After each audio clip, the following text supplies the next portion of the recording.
नमस्कार साथियों, राज्यसभा में नीट परीक्षा का मुद्दा एक बार फिर जोरदार तरीके से उठा। झारखंड की राज्यसभा सांसद ने सरकार का विरोध करते हुए परीक्षा व्यवस्था से जुड़े बड़े सुधारों की मांग की और कई महत्वपूर्ण सुझाव भी दिए। आखिर उन्होंने क्या कहा और सरकार से क्या मांग की? Thank you honourable member.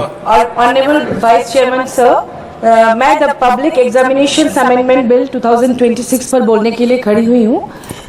Bharat में हर वर्ष अनुमानतः 5 से 7 करोड़ से अधिक अभ्यर्थी विभिन्न सार्वजनिक परीक्षाओं में भाग लेते हैं।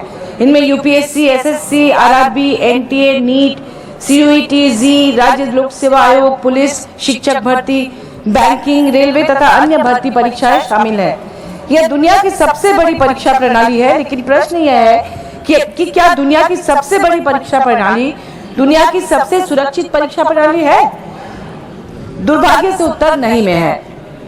इन परीक्षाओं के पीछे केवल प्रश्न पत्र नहीं होते, इनके पीछे किसी किसान का खेत गिरवी होता है, किसी मजदूर की जीवन भर की बचत होती है, किसी माँ के गहने बिके होते हैं, किसी बेटी के सपनों की पूरी दुनिया होती है।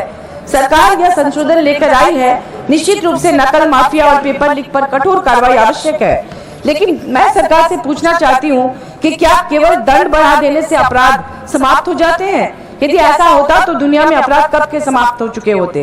दंड आवश्यक है, लेकिन उससे अधिक आवश्यक है प्रिवेंशन, ट्रांसपेरेंसी और अकाउंटेबिलिटी।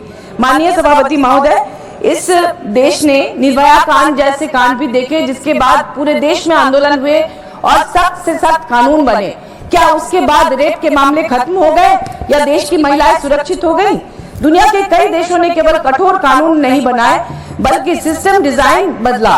फिनलैंड ने परीक्षा प्रणाली में डिजिटल सुरक्षा, सीमित प्रश्न बैंक और उच्च स्तर का शिक्षक प्रशिक्षण लागू किया। सिंगापुर में प्रश्न पत्र निर्माण से लेकर वितरण तक हर चरण का डिजिटल ऑडिट ट्रेल होता है। हर व्यक्ति की जिम्मेदारी दर्ज रहती है।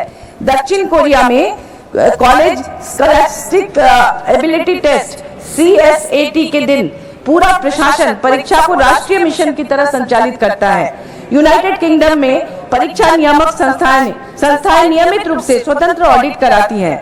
एस्टोनिया दुनिया के सबसे डिजिटल देशों में है।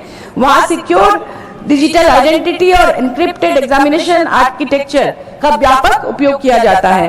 भारत आज डिजिटल इंडिया की बात करता है। देश के विभिन्न राज्य केंद्र सरकार के अधीन है, तो देश के विभिन्न राज्यों की परीक्षा सुधार प्रणाली की जिम्मेदारी भी केंद्र की होनी चाहिए। अब प्रश्न यह उठता है कि हमारी परीक्षा प्रणाली अभी भी कई स्थानों पर 20वीं सदी की प्रक्रियाओं से क्यों संचालित होती है? मैं कुछ सुझाव रखना चाहती हूँ। पहला सुझाव यह है कि नेशनल एग्जामिनेशन इंटीग्रिटी इंडेक्स हो। हर परीक्षा एजेंसी का वार्षिक इंटीग्रिटी स्कोर सार्वजनिक किया जाए। जिस संस्था में बार बार गड़बड़ी हो उसकी जवाबदेही तय हो। दूसरा सुझाव है independent national examination audit authority बनाना। आज लगभग हर जांच वही संस्थाएं करती है जो परीक्षा भी कराती हैं। यह कॉन्फ्लिक्ट ऑफ इंटरेस्ट है, स्वतंत्र ऑडिट होना चाहिए। तीसरा ये है कि हर परीक्षा का ब्लॉकचेन आधारित डिजिटल कस्टडी रिकॉर्ड रखना चाहिए। किस समय किस अधिकारी ने प्रश्न पत्र देखा, किसने डाउनलोड किया, किसने प्रिंट किया, सबका स्थायी रिकॉर्ड बने, रिकॉर्ड बदला न जा सके। चौथा, आर्टिफिशियल इंटेलिजेंस आधारित real time leak detection system हो। यदि सोशल मीडिया पर परीक्षा से पहले असामान्य प्रश्न वायरल हो तो AI स्वतः अलर्ट जारी करे।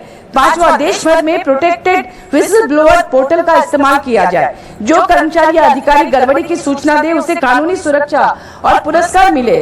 छठा, हर बड़ी परीक्षा के बाद इंडिपेंडेंट सोशल ऑडिट रिपोर्ट संसद के पटल पर रखी जाए।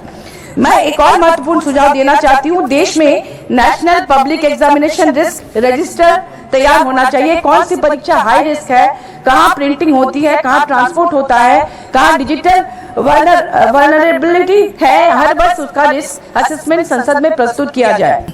मुझे दुष्यंत कुमार की पंक्तियां याद आती हैं कि सिर्फ हंगामा खड़ा करना मेरा मकसद नहीं, मेरी कोशिश है कि ये सूरत बदलनी चाहिए। आज विपक्ष की भी यही भूमिका है, हंगामा करना नहीं बल्कि व्यवस्था बदलने के लिए सार्थक सुझाव देना। भारत ऐसा राष्ट्र बने जहां हर विद्यार्थी सिर ऊंचा करके परीक्षा केंद्र जाए, क्योंकि उसे विश्वास हो कि उसकी मेहनत का सम्मान होगा, किसी माफिया का नहीं।